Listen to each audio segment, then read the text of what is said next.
Hey guys, Steven here, Fanatic Perspective, 5-0 Texas Longhorns, 5-0 to start the year.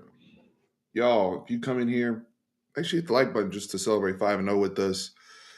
You know, another great win at DKR, 2-0 now in the Big 12.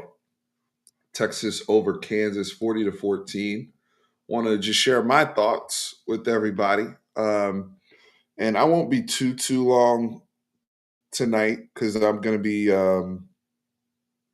watching the Canelo fight, but here in a little bit versus Charlo. But definitely want to share my thoughts and just talk about um, where we stand heading into this OU game next week. I did wanted to kind of sit back and watch the OU Iowa State game and kind of audit them and see what they're doing, what they look like. So appreciate everybody coming in here. Make sure you hit that like button, subscribe the whole bit as your feet hit here. 5-0 feels so amazing. We deserve this. Now it's been dope. Credit to Steve Sarkisian again for allowing having this team finish strong, playing their best football. It seems like they've kind of reversed what Texas was the last few years, and now they're a team that finishes very strong, a team that comes out, in the second half and asserts their will against their opponent, a team that is very well conditioned. We had a couple of injuries today, which we'll get to in terms of people's status, but didn't seem to affect the outcome. Obviously, it didn't seem to affect the mood for the team, whether it was offense or defense. We were full go. So I'm really, really excited. Just for I've been on YouTube a while, and it's always been one of the things of, oh, we're when's the letdown coming, or oh, we didn't do this, or we have all this hope, and then some deflating moment comes, and then we have to have therapy. And you know what, guys, we're still doing therapy collectively as a group, but this is now to say, hey, things are better in life. Things have things have improved. Our relationship is healthier. We don't have as much stress during the games. Yes, there are things that we are going to discuss that I know bothered me in this game that we got to improve. Things that we want to nitpick, vulnerabilities, all these things. But as a complete product, juxtaposed versus the rest of the country, and what we're seeing for everybody's favorite college football program, it's a good time to be here. It's a good time to be a Texas Longhorn fan. It's an exciting time to be a supporter of this football program, and the kids are rewarding us on the field with the effort, with their play, and coming out here and just really dominating teams. I mean, again, and I'll get to the stat sheet here, but over what 660 total yards today. I mean, you had a Kansas team. I told you guys key to the game all week. That third down conversion rate of this Kansas offense. Kansas offense came here at 62.5% conversion rate on third down. I know Jalen Daniels didn't play. Okay. I was waiting for that comment to show up here. Oh, look, two things. If you told me coming in the game we were gonna have 660 total yards and have the time possession we had, which is one of the best time possession numbers I've seen under Sark, Jalen Daniels wasn't gonna, he is impactful, and there's a reason why he starts over Jason Bean, but he wouldn't have made that much of a difference to overcome to make up for the outcome of the game. And the second thing is that our defense is this is what we do to everybody. I mean, we were 30% of the year. We're going to improve that number because I think what Kansas was like 0 for 8 today on third down. So that number is even going to go down against their metric, which is already one of the best in the country. And I've been one that's been very adamant about saying,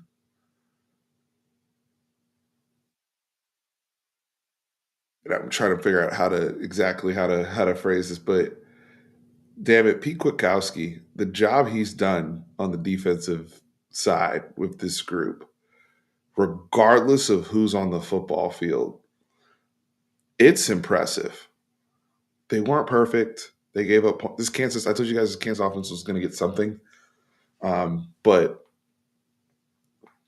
when you talk about what the product is over 4 quarters of football, over the amount of snaps that they play, I love what Pete Kukowski's brought to my football program.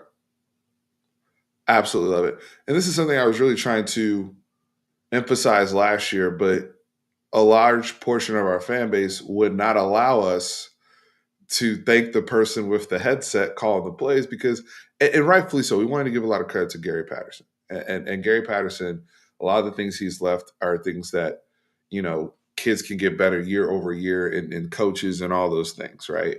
But we were going to overboard to the point of literally ignoring PK, ignoring guys like Jeff Choate, guys that have been head coaches, yes,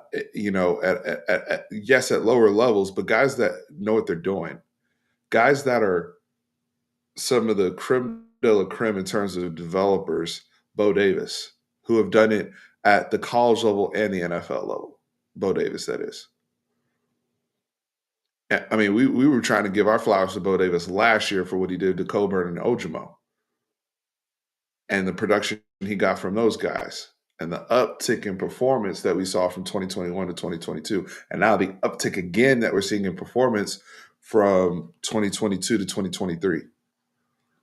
So this defensive coaching staff, even guys like Terry Joseph and I know Blake Gideon's always the one that people come after and stuff, but collectively as a group, they're doing a great job.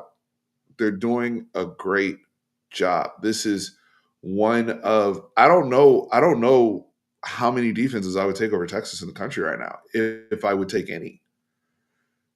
Do you understand how crazy that feels to say as a Texas fan, y'all? Like where we were. I mean, I think Sark did a really good job of framing the perspective around this week when he talked about losing to Kansas in 2021 and kind of like that was like the point where, all right, we've hit rock bottom. This is where we gotta turn things around and we gotta move around. But like this is the same staff. And the one thing I will say, and one of the reasons why I'm Texas over everybody is the continuity that we have, the trust. It's not like all those coaches I named on defense were coaching defense that night when we couldn't stop Kansas in 2021.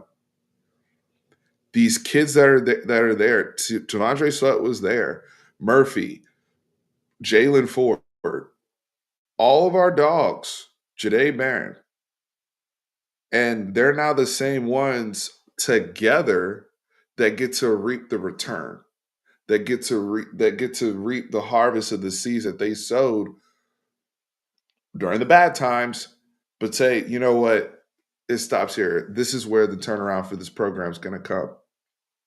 So I want to be very, very. I know the offense. I want to get to the offense too because there's a lot of good that I want to give to them, despite whatever anybody wants to say. But I really just want to be intentional about how impressed and proud I am of this Texas defense, of this staff, how they've developed guys, the ownership that certain players have taken over this defense.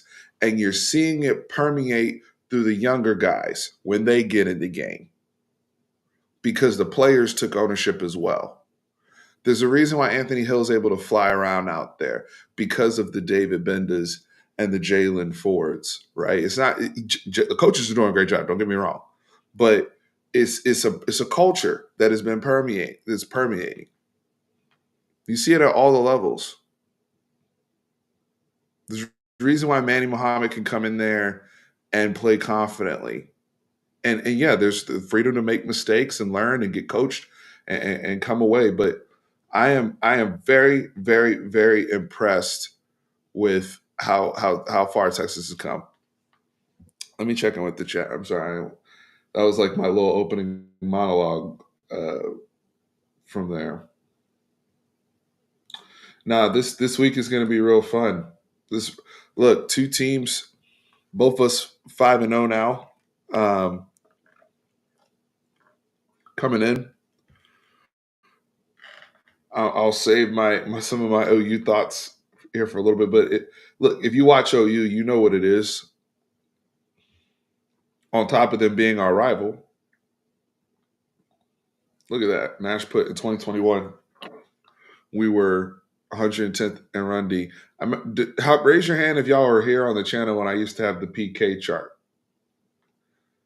I used to show the PK chart, and I never was a guy. And I want to be clear. Even when I showed that chart, it was to say, look, we can only go up from here. It was never to say PK couldn't coach. It was never to say PK should be fired. It was never to say PK's over his head at Texas. It was just to say this is where we are as a program. This is where we need to. And damn it, look at us now. So um, just overall impressed with this team. Now I will say this for the offense before I put up the stats here in the box score. Uh, so y'all are funny. Oh man, he said, "A fanatic perspective, raise his hand, but also you realize that OU gave up more yards the first half than we did to number 24." Yeah, yeah. No, trust me. Been here since Boss's Ranch. Yes, sir. No, those were deep days of therapy, fellas, brothers and sisters. Deep days. And it's important for us to understand that from a perspective as a fan, too, right? Um, but offensively, I want to give them credit. I've been asking to, hey, let's get out to a better start, right? And to be fair, Quinn Ewers, all right, Quintavious Ewers, Quinn Young, however, whatever you want to call him, the white lightning out there, the gazelle in the open field, running all around the place. We actually come out and get points to start the game. I didn't think we were. I didn't think we started sluggish today. I don't think we punted in this game. Actually, if I'm not mistaken, I don't think we punted. We had some frustrating drives, and we had some moments there where I'm like, "What the hell are we doing?" But if y'all can correct me if I'm wrong, I don't think we punted today. So one of the things I appreciated was I did think we came out and we to start the game we weren't trying to be cute. And if you look at last year, we ran the ball for what 427 yards against Kansas in that game last year. We know Bijan went over 200, but Jonathan Brooks had 100 yards himself. That was kind of his coming out party. So common sense for me for Sark is to say, look, is I know Kansas has improved, but they have not added all this different type of personnel from the team we saw less than a year ago to say I'm not going to start there, right? My game plan should literally pick up where we left off when my team ran for 400 something yards in Lawrence last year.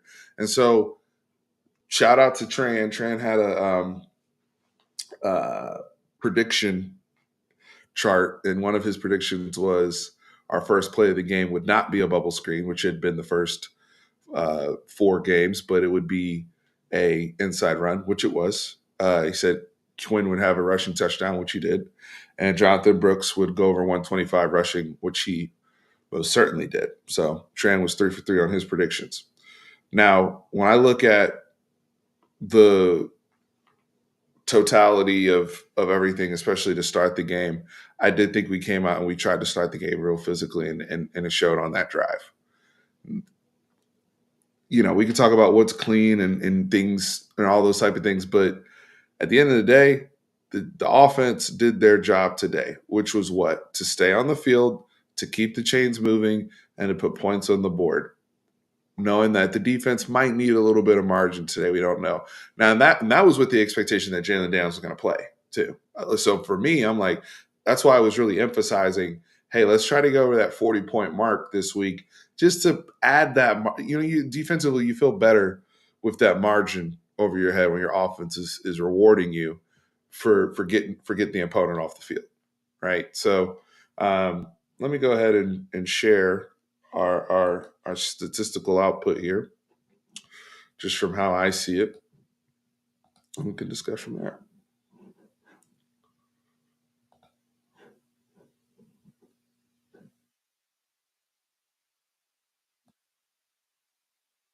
Or so I'll just highlight it. So 666. I think that was some sort of Big 12 record for overall yards put up, and this is as balanced as you can ask for, right? I mean, when you think about the amount of rushing attempts, we had a lot more rushing attempts than we did passing attempts, but Quinn was surgical in the intermediate, and layering the football. We'll talk about the interception a little bit and the negatives and some of the things I saw, but overall, I was impressed. I was impressed with Quinn's demeanor today. I didn't think he was too cool for school to start out and then try to jump into things, because I noticed that from Quinn sometimes. Sometimes he'd be chilling a little bit, and it's like, all right, man, let's get into this and try to f people up, man. And I thought from the opening drive, you saw that, even with his legs and just being decisive in the pocket, and then when he's running downfield and still protecting himself when he's running, right? Because we don't want to have injury pop in there and ruin the season. And at this point, with the amount of snaps that Quinn has taken and the strides that he's shown in Steve Sarkisian's offense, you can see why it's important to have those snaps and to lean on the person that has experience within this system of what we're doing, right? So, we want to make sure he's healthy, good to go. Jonathan Brooks, man, this is a guy who has been doubted and doubted and doubted. Keep in mind, Jonathan Brooks was a Stan Drayton recruit who was a 3-star that went up to a 4-star that came from a 3A high school that a lot of people wanted to recruit over. A lot of people wanted the sexier names from the bigger schools in the state of Texas the year he came out. You look at Jonathan Brooks, who's a guy who comes here and, every time he gets on the field, he's phenomenal his first couple years behind two great backs, two really, really good backs. And a guy who then, is now in competition with a 5-star in Cedric Baxter, another 5-star and a former 5-star in Jadon Blue for reps and opportunities to play. And he's also dealing with a groin injury and is not really fully healthy. Definitely wasn't healthy over the course of the spring. Had some health issues during fall camp. And Cedric Baxter starts the season, and Jonathan Brooks is still trying to find his way. And look where he is today. And you know what? That Jonathan Brooks is an example, a broader example of the whole football team to me, of how he's playing. Um, just downhill, no nonsense. If he makes a mistake, it doesn't kill him. He's had touchdowns he's dropped this year. Doesn't kill him. Johnny on the spot when we have a terrible fumble against Alabama under center. So it's not even just the run plays, right? And the explosive runs, that he's been able to hit. I mean, for me, he's always looked like a guy with the same type of stride and vision as a Jamal Charles, just without the deep speed. And yes, he does get walked down by some guys, but that if that's the that's the only real negative thing other than that, I mean, his contact balance is remarkable. The vision and cutback ability is sensational. And now that you're seeing him get those touches with backs, backs want to feel the ball. They want to be able to touch the football. They want to be able to get into a rhythm with their line. And you've seen Jonathan Brooks get into that rhythm really since the Bama game. And now here's the output. Here's the and it's been remarkable output for us. So I just think what I'm seeing from Brooks to come in here and to run like this, replacing legends, that's freaking dope, man. That's how this program turns into reload, not rebuild over the long term. Because I've talked about this all the time with you don't have as many games as you think you do with your star players, especially in the college level. And so for Brooks to be putting on and producing like this um, is absolutely sensational. Absolutely sensational. Yeah, no, he said Brooks put up 350 yards, 3,500 yards his senior year, and it shows. No, he's a guy who's, you can tell once he gets rolling, he's used to having that rock, and he knows what to do with it. Absolutely, we have to give Tashard Choice his flowers. And that's why I don't question TC's rotations either. I know some people were saying, oh, you know, we should just keep feeding Brooks, blah, blah, blah. That 20 carries is perfect because what we don't want to do is overload people. Shard Choice doing a great job with his pitch count. And you know what? Cedric Baxter, who's not 100%, who's been banged up, and his body is getting adjusted to college football. Let's just, even as physical as he is, he's getting adjusted. Cedric Baxter learned a lot today. He needed those reps. There's a lot of coaching that TC can go back and do with Baxter on the field and say, hey, you see how Brooks is hitting that hole? You see how decisive he is? That's the type of burst we need you to get up to right now. Because you are, he is tiptoeing a little bit here and there, but he's also making his own plays. He had a one-handed catch down the screen pass and got a field and got a first down. Be an athlete out there. So to see those things is really encouraging from a depth perspective. And it's good to get those guys those reps. And we're not in these tight ass football games to where we can't play people and people can't develop because we're playing with our food. When you come out there and you handle your business, and honestly, Texas could have done that sooner in this game. And we want to be real about it. And we want to be real about it. I mean, what? In the second half, we're only up one score. We really kind of turned it on in the third quarter all the way through, like which has kind of been our thing, and really just exploded on these guys. The yards were there all day, but obviously the field goal kicking issues is probably the first and most concerning negative we want to bring up here, right? And I'm not really sure what's going on with Mr. Auburn because he finished last year honestly in a really strong space and was kicking the ball well and showed me I thought, even in the Tech game last year, I'm like, hey, got another kicker. He's pretty clutch. That's a concern for us, that kicking situation. And so I'm curious to see how Jeff Banks and Steve Sarkisian approach that. If Will Stone gets any opportunities, do you go back to Bert Auburn and just try to say, hey, let's kind of get back to basics on our technique, on our follow through? Is there a trend with these misses? It's something that has been not as talked about, and he just hasn't had a good season. This isn't just today for Bert. So we got to get him back on track, or Will Stone, or whoever, because I'll be honest with y'all, I'll be damned if a kicker screws up this run. I'm sorry, I'm gonna be the one to say it. I'll be damned if a kicker screws this thing up. No, no, we got to get that addressed and nipped in the bud right now. We thought that was something we weren't going to have to worry about. Not deep kicks, I get it, because I've never thought that Bert had a boot per se. But when we start missing stuff that's 45 and in, I mean, he missed one that was 30 and under.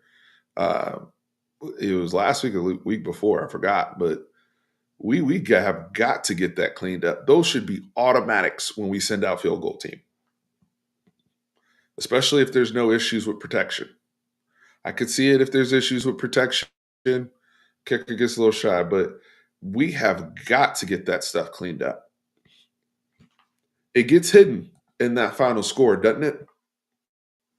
It gets hidden in that 40-14.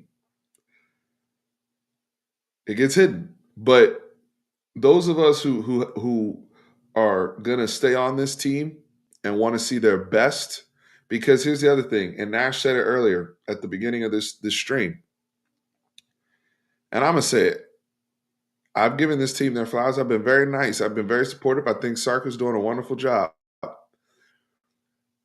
On our Bleacher Report show, and shout out to Bleacher Report. Make sure you guys are watching our national college football show on Bleacher Report every Friday morning. It's myself, Nino's Corner, Ty from Around the Table Sports, and Jay from Unfair Sports, who we will be going to battle with this week with his Oklahoma Sooners. And we're going to be making a whole bunch of content this week to talk about the game. I'm going to remove the stats here for a second and just talk to y'all.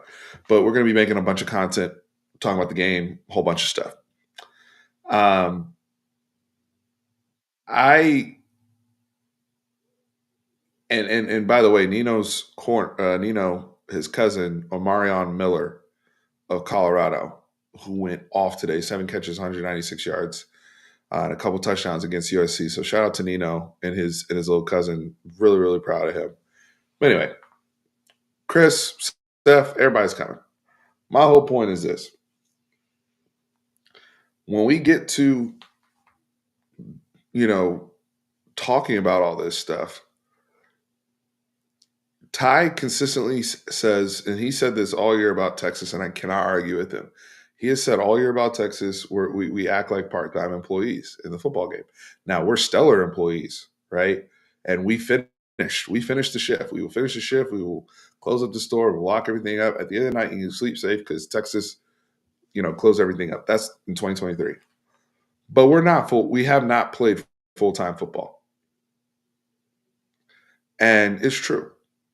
It's true. Even today, some of the things we gave up today and looking at, man, how's this game 13-7? How are we playing, like, how are we 13-7? How are we, going into what? The third quarter, just going, why are we in this when we obviously look this much better than the opponent, right? Like that's another thing. Like eye test wise, and that's why the stats look the way they do. Texas looked good from jump. So understanding that, we have to have our criticisms here of things that may be vulnerabilities in the future. For example, our 2-minute drill. I actually thought Quinn was doing a great job up until the interception. I thought he did a great job managing that. I liked how Sark handled it. They basically let the clock run on that first down they got on third down, got the completion, articulated the ball downfield. They were being decisive. If Quinn ran, he ran directly out of bounds. We were doing good. And then we have that one lazy rep where we don't read coverage and he tries to fit a ball downfield and the backer gets it, floats in the zone underneath and picks it off. And yes, that was his first interception of the season. He's done a remarkable job taking care of the football. Okay. But that it's a little extra not because it's like, it's 2-minute drill. That's also the area of the field where we got points, right? So regardless, we're going to address it no matter what. Okay. We have to be better there if we want to say to people. I see a lot of people online, and I don't necessarily disagree, but I see a lot of people online saying, hey, Texas should be the number one team in the country. I mean, Look at the struggles that Georgia had with Auburn today. It's an Auburn team that's not really good, although Jordan Hare is a bitch to play in. Um, and we have a better overall resume than Michigan. Michigan's schedule is really, really backloaded. Texas should be the number one team. I don't necessarily disagree with that. But Texas hasn't put together 4 quarters of football yet. And I think that's the best thing about this season, honestly. I actually think that's the best. I think it's good that I think it's scary that we've had games where we've played 2.5 good quarters for us, for what we know we're capable of. When I'm saying literally dominated, we didn't have no BS mistakes. We played clean ball the whole way through. We have not done that yet, even in the Bama game. And I said that then. I was like, guys, the fun thing about the Bama game is y'all didn't even play your A game. And I don't know if I could. I think today was important just because it really shows the maturity of the program of handling their business, and from a broader perspective, they didn't play with their food. They did what they had to do, and they had a little switch up at the end with Jason Bean in there. So I give them credit there. But would you say that this was Texas A plus effort today? Would you say that this was Texas? This was Texas fastball that we. This was our best stuff today. Because if we bring our best stuff, let's say next week, we could really turn up on somebody. Like that's all I'm saying. I'm just saying like it could be worse for people. That's how talented this group is. Jatavian Sanders goes down in this game, and it's you know the reports look encouraging of him coming back, and it looked like he even wanted to, he was trying to negotiate with Sark there on the next series to come back in the game. So I think he's going to be okay. We'll definitely, that's going to be a big storyline this week, his availability. But the fact that you have the depth to where it's like, all right, next man up, Gunnar Helm, you got this. Agbo, you got this. Juan Davis, you got this. We're fine, and we keep moving. Didn't impact the outcome of the game. AD Mitchell stepped up and took on a bigger target share and had his best game as a college athlete today, 141 yards.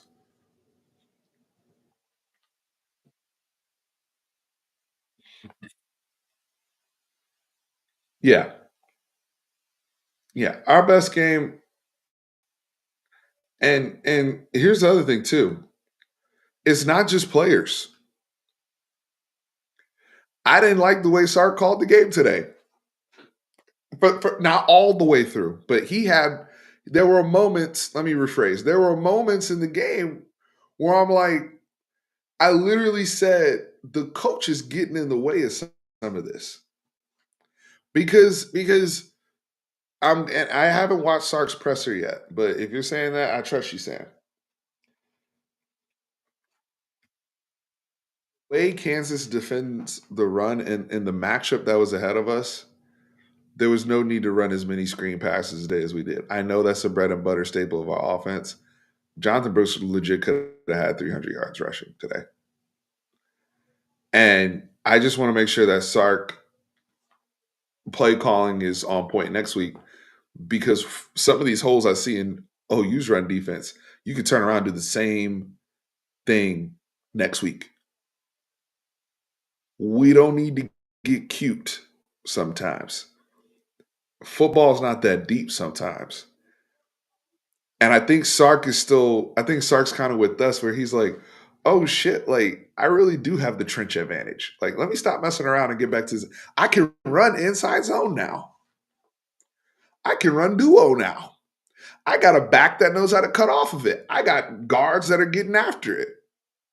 Most weeks, bubble screens the move for us. We do it really well. This week against Kobe Bryant in them corners and the way Logan's coming downhill, they play that stuff well. That was playing in the Kansas strength. But anytime, and the other thing that was a little frustrating was chasing the shots downfield when you didn't need to. You're chasing deep shots. It's like, bruh, it's first down. Let's run the football. I know that breaks, you like to break the rules and you want to have trend, tendency breakers and things of that sort. But you also have to sometimes recognize the game that you're in. And right now, the game that you're in is is kind of like the Baylor game last year where Sark really realized it and was like, I'm going to run till they tap because they really can't stop me. Not with my line, not with my backs. Some of it is not that deep. And that's what today was. That's all I was trying to express. I know some people on Twitter were like, oh, you're not a coach. How dare you question Sark? Blah, blah, blah. Yes, Sark, legacy Sark, he is his OU script has been buttoned up. So I'm not worried about that. Good comment here. We ran the ball on a 4th and 3 and got the first down. That the run blocking just within this season has improved. And this is something else that I've noticed from I want to say for Kyle Flood, all 3 years he's been here. I have noticed, and last year some of it was injury, so bear with me. I feel as though the play of the offensive line, they actually improve during the season. Like something that just because it's a weakness or a hole or we have a problem with something in September doesn't mean that that's just a liability and a vulnerability for us in November, December, and onward. Like I feel like with Flood, we are actually seeing that. Maybe it's the opponent. Maybe it's because Kansas defensive line isn't where Rice was or Wyoming or I don't know. But I even remember that in 2021, even at the end of the year when we were losing, I was like, the offensive line's actually blocking better, don't like week over week. So they are improving. So I see it. Austin said, Steve, why do you feel like OU fans are riding so high? We'll walk into the Comp Bowl win by 2+ scores. Um, I mean, they deserve to feel like they're riding high. I mean, they're 5-0 after a tough slate. And regardless of who the opponent was supposed to be, and we know they've had a weak schedule. I've said it all year. I'm going to continue to say it was a JV schedule that OU played, but 5-0, the statistical output to give their guys confidence, and now here they are. Here's the thing with OU. I don't think their team is very good from a standpoint of what Texas can, from an overall standpoint of matching up with Texas talent for talent. Where I do think that this game is going to be interesting and fascinating and a big challenge for Texas. Let me be very clear here. It's a rivalry game. Anything can happen, especially in this game. We've had years, look at 2015, a worst coaching staff I've seen at Texas, and we beat that Baker Mayfield team. So anything can happen in this game. That's number one. Number two, Brett Venables, with his Southern pastor vibes, his whole rally cry has been that 49-0 and getting revenge against us for that and what happened and the excuses and all the things they had. Hey, we didn't have DG. We didn't have DG. Okay, now Texas, knock on something. We might actually play somebody starting quarterback next week because somehow people have just been getting pulled last second against us. But we're actually going to see Dylan Gabriel. OU has been prepping for us since they got pants last year in the state fair. So now we're at a point where we are going to be getting, regardless of how I feel their talent level is, I will say this: they are fast offensively with their receivers, and they play very aggressive overall. I think they're too aggressive, and I think that's the nature of their coach. And I think when people are very aggressive, it's easier to counter. That's why I'm about to go watch some boxing right now. Keep listening to what I'm saying, because this is what Sark realized last year. When people want to get that aggressive with their safeties and how they play football and their tempo and all that, it leaves nothing but opportunities to counter you. So I'm going to leave it at that. But with OU coming in here with all of that energy, it can create an atmosphere for, especially if they get out to a fast start on Saturday. They get out to a fast start on Saturday and they come out and they hit a big one and they get up. So they should feel good. But here's the thing. And this is what Joel Klatt said this week, and I'm going to continue to take that with me. Texas, the reason why Texas should always feel good week over week is the trenches. And at the end of the day, OU has not played anyone.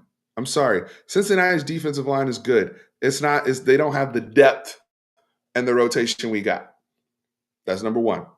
And then we match that physicality with our trenches on offense, especially now the way we're run blocking and run the football. And so if OU does not start quick next week,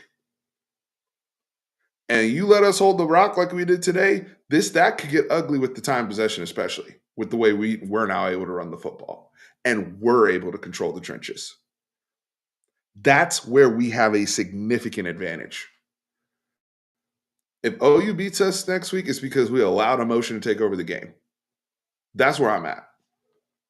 If they beat us next week, it's because we literally allow. But if it's by the rules of football and how football games normally operate, especially with the system, the variant shoot they run in, the tempo they run in, all the stuff they doing with BB on defense. If we keep it like we've kept it, and I also get my Dallas version of Quinn that showed up in Tuscaloosa, then they're shutting that down. PK is shutting that down. Sark, you already just somebody put up the script earlier about Sark's script against OU. Sark's like, dude, I want y'all to send those heaters. Please. Please send that heat. Please, because I have beaters for you. I'm gonna have a screen running right behind it, sending all these people. Or these safeties coming down. I'm gonna have a beater right behind it. Please send that heat. I want you to send that heat if I'm Sark. Because that's what they were trying to do last year. And you saw how open the seams were. People look, if you watch anybody that watched the Iowa State game today, Iowa State just doesn't have good talented offensive players. Whether it's the receivers, the guy throwing the ball, they had a guy like who looked like, the guy looks like he works for the mob, somebody named Rocco back there throwing the ball around, and he was still able to move the football on OU. What do you think Quinn Ewers is going to do? So, you know, yeah, no, it's any most very it's the same thing whether it's you watch Ole Miss or Tennessee. A lot of these very shoot offenses, they can sputter, but they can also get really hot. Ole Miss got hot today against LSU. Ole Miss got hot today. And then but by the same token, as Ole Miss got hot, you know, Tennessee sputtered last week. Now Tennessee's got hot because those offenses, if they can run the ball too and stay balanced on top of getting that first down, yeah, it's like a juggernaut effect. But you can sputter them if you win at the line of scrimmage every single down, and they have to be in 2nd and 8 and 3rd and 10 all the time. There's not these dynamic play calls. They're not running motion. They're trying to run fast. They're trying to go fast. They're not motioning people unless it's something that's, a designated something to the flats. So you kind of understand what you're going to see and what you're going to face against these teams versus a team like Kansas, where we had to prepare for option this week. We had to prepare for Vera concepts. We had to prepare for deep crossers. They're running switch release routes where somebody ran a post downfield and all this type of stuff. Very complicated offense versus somebody that's trying to overwhelm you with tempo and hope that you don't line up correct and beat yourself, which can happen. I mean, that's the whole purpose of running tempo like that. But I feel good where Texas is in that nation.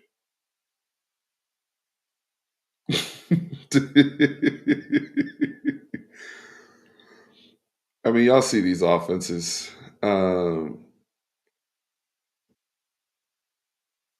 Y'all see them.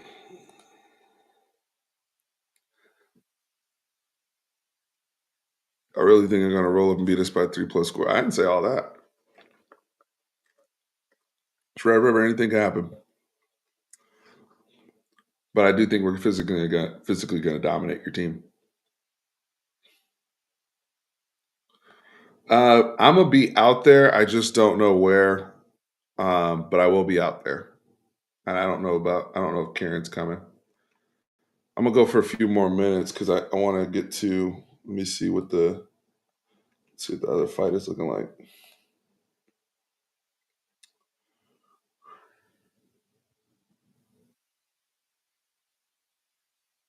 Is it,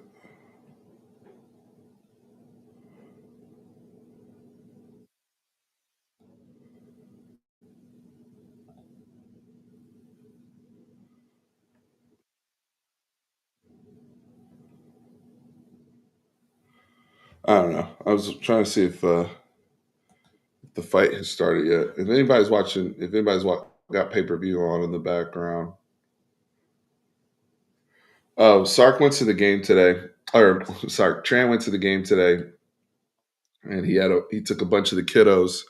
So very gassed out there. Very gassed out there. Good question here. I think Nayer's still. I don't think he's injured per se. I think he's working to get confidence back in that knee, and this is something that I've said with Texas and players just in general. Let me just be honest. I'm a Cowboys fan, so I saw Michael Gallup last year come back from ACL. He was not himself, but our team wasn't really deep at receiver, so we kind of needed that, which is why we were signing guys midseason. But Gallup wasn't himself last year. Now he's really starting. Another year removed from that, he's starting to look like the old Michael Gallup. We have to remember Nayer's still just a year removed from that. So, and it kind of my thoughts. What I had been thinking was more so validated by something Sark said when he said, he's not practicing consistently. Like some days he trusts his knee, some days he looks like Isaiah, and some days he doesn't. I'm not at practice, so I don't see him. I'm just going by what the coach said. So I think it's just going to take some more time, which is fine because AD Mitchell's here and balling, right? So the good thing is, I think you say, look, if you're Texas and you're the staff, if you're Chris Jackson, hey, just give me another year because we're going to need AD's going to go to the league. Really, all three of these receivers are going to go to the league, are starters, right? If you think about it, 80 at the boundary, Jordan in the slot, X out to the field. All three of them are going to be gone. Jonte's going to fill out to the field. DeAndre Moore is going to fill out to the slot, and then you come in there and hang out to the boundary, and let's run it back next year. But these are guys that have experience. Like Jonte Cook had a big catch today. He's being worked in. DeAndre got a couple snaps today. He's being worked in. So I think Nayer, I hope that he just gives us the patience. I know it's been frustrating because you came here last year thinking I'm gonna be wide receiver too. I'm already the boundary guy.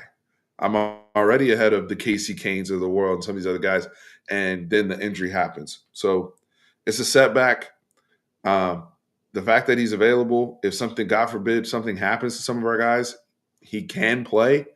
But right now, I think you just say, "Hey, stick with us," and let's 2024. It's going to be the year we take off and get you to the league. That's what I would say. But you know, rational seems to be on my side with that. Oh yeah, let's talk about defense a little bit before I sign off. I do want to talk about the defense.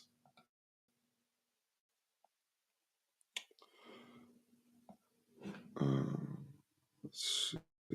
I'm gonna bring this up real quick, y'all, because it is something good to touch on.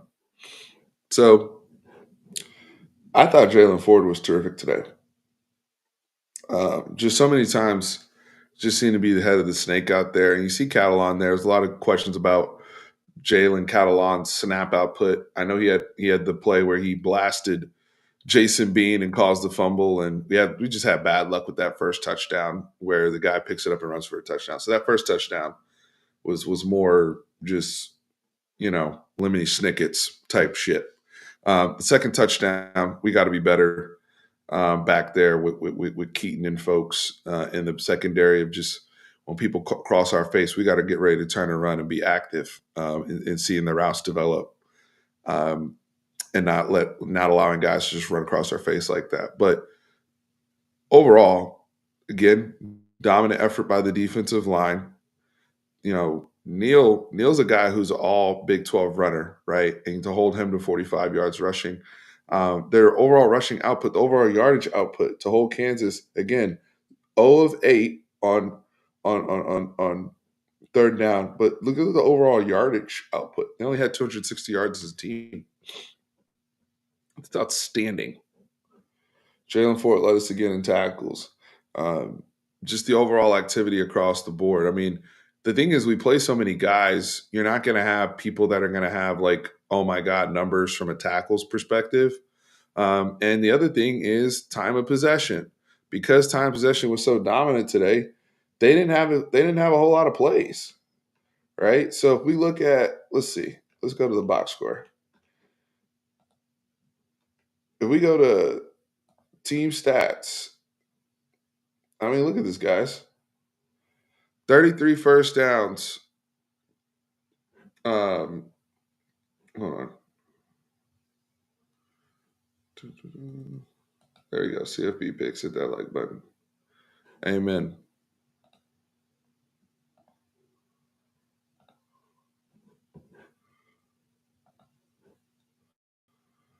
But look at this. We're better today on third down, right? Over 50% ourselves offensively on third down, 2 for 2 on fourth down. The yards we've talked about, right? Penalties wasn't too bad for either team. That's another thing, right? And I've said this before. If y'all want to turn off the conversation about Big 12 refs, blow people out. We don't need to talk about the refs. We only talk about the refs if the games are close. That's when the refs become part of the conversation. When you're kicking ass like this, then we don't have much discussion to have about penalties. And I don't see any backbreaking penalties that we've had where we're like negating scores or negating chunk plays like you see with some of these other teams, or even saw today in the Iowa State Oklahoma game where they would have some chunk plays and then, there's an illegal shift or something stupid that, takes away what they had. The biggest issue we have right now is obviously the kicking challenges and special teams that we have to get cleaned up, right? Fielding the ball as well has been a bit of an issue that's popped up out of nowhere. But overall, these are clean stats. If you're Texas, 0 for 8 on third down. If you're Pete Kwiatkowski and that staff, that's like, hey man, mission accomplished. Right, chat? Mission accomplished. So credit to credit to Sark and the staff about that. I like this quote here. And you're gonna see that from a lot of coaches that we that have just faced Texas and talk about us in pregame. Don't worry, the OU people that are in here, this is we'll see those. It's going to be interesting because there's some OU people that really do know ball that I really respect, and I'm curious to hear their tune this week. Again, it's a rivalry game; anything can happen. I want to. That needs to be continue to be said as a Texas fan who feels really good about my football team, who I believe we definitely have the better football team coming in this game, but we're both 5-0. I understand what this game means. I understand how bizarre this game can be, how unpredictable this game can be. I understand all those components. So I'm leading with that. But when we turn the tape on and we audit these teams, or we go down the list and say, who are the 10 best players in this game? What team they play for? If we're being honest, we turn the tape on and we say, which one of these teams is more buttoned up in certain areas? Whose defense do we trust more? Who do we trust more in short yardage? Quarterback play. Dylan Gabriel's playing quarterback right now. He's a Heisman candidate. Quinn's a Heisman candidate. So we got 2 5-0 teams, 2 quarterbacks that are balling, 2 coaches that are looking to take their programs to the SEC. Last game between these 2 schools in this conference. So this is a lot going on. 119th matchup between the schools in this particular game. So there's a lot. There's a lot to discuss, but we'll get after it, comment on all of it. Y'all let me know in the comments. Hit that like button, subscribe, the whole bit. Show some love. It's free to show love. Y'all know what it is. Um, but I can't wait to break down this game. We're gonna have a lot of content coming this week. I know I've been busy with travel and everything, so it's been tough to get previews out and all that. But y'all don't got to worry about that this week. We talking. We're gonna be outside this week, especially with our OU counterparts in the content creation space. So I can't wait. I appreciate you guys tuning in here today. That have just hung with me. And again, guys, enjoy the ride. Like I opened this video up, just understanding um, where we came from and where we're going to. Gotti, I got to set that stuff up, man. It's just been that's on me. I have to take some time and out of away from the work schedule of life and all the other stuff and set that stuff up because the fact that I even have a platform where y'all are asking me about that is a blessing. Um, this is as much for me as it is for y'all, just to have a little fan corner to talk about our favorite team. But no, I'll try to set something up if that's what the people want, and to help kind of have an avenue to provide more content and to filter in that will help enhance this channel. Then I'm for it. So stay tuned. Appreciate you asking that question. It feels very exciting, Sam. Feels very exciting. Enjoy it. Enjoy the ride. I am. Anyway, y'all, I appreciate everybody that's tuned in tonight. I'm gonna go try to catch this fight, and we'll be back tomorrow. Watch Cowboys tomorrow, and a bunch of Texas OU content coming this week. So appreciate y'all. Horns always up. 5-0, baby. 5-0. Welcome.